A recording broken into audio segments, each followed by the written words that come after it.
അതൃപ്തി ജി സുധാകരൻ പ്രകടിപ്പിക്കുമ്പോൾ അത് കോൺഗ്രസിലേക്കും യുഡിഎഫിലേക്കും അദ്ദേഹത്തെ അങ്ങനെയൊന്നും ഇപ്പം പറയാറായിട്ടില്ല. ഞങ്ങൾ തമ്മിൽ അത്തരമൊരു ചർച്ചകളൊന്നും നടത്തിയിട്ടില്ല. അല്ല ആ സമയത്തല്ലേ ഇത് ആലോചിക്കേണ്ടത്. അത് അങ്ങനെ ഒരു പ്രശ്നം വരുമ്പോൾ അന്നേരം ആലോചിക്കും.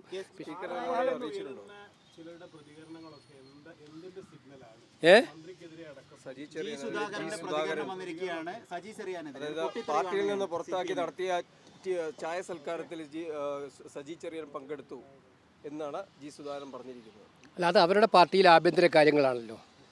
ജി സുധാകരൻ ആ പാർട്ടിയുടെ തന്നെ ഏറ്റവും തലമുതിർന്ന നേതാവ്, 10 കൊല്ലക്കാലം മന്ത്രിയായിരുന്ന ആളാണ്. ആലപ്പുഴയിലെ പാർട്ടി മാത്രമല്ല കേരളത്തിലെ പാർട്ടി പ്രവർത്തകരുടെയിൽ നല്ല സ്വാധീനമുള്ള നേതാവാണ്. അദ്ദേഹം പറയുന്ന കാര്യങ്ങൾ എന്താണെന്ന് അവരുടെ പാർട്ടിയാണ് പരിശോധിക്കേണ്ടത്.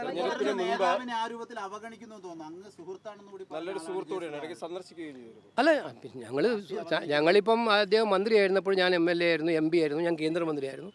ഞങ്ങൾ തമ്മിൽ രാഷ്ട്രീയമായിട്ട് എതിർപ്പുണ്ടെങ്കിലും മറ്റു കാര്യങ്ങളിലൊക്കെ വികസന പ്രവർത്തനങ്ങളും മറ്റു കാര്യങ്ങളും യോജിപ്പിച്ച് കൊണ്ടുപോകാറുണ്ട്. നല്ല ബന്ധം ഉണ്ടാവാറുണ്ട് സഹോദരൻ. പക്ഷേ കുറഞ്ഞ കുറേ നാളുകളായിട്ട് അദ്ദേഹത്തെ പൂർണ്ണമായിട്ടും ഒഴിവാക്കുന്നതാണെന്നാണ് അദ്ദേഹം പറഞ്ഞ് നമുക്കറിയാൻ പറ്റുന്നത്. വലിയ അതൃപ്തി ജി സുധാകരൻ പ്രകടിപ്പിക്കുമ്പോൾ അത് കോൺഗ്രസിലേക്കും യുഡിഎഫിലേക്കും അദ്ദേഹത്തെ അങ്ങനെയൊന്നും ഇപ്പം പറയാറായിട്ടില്ല.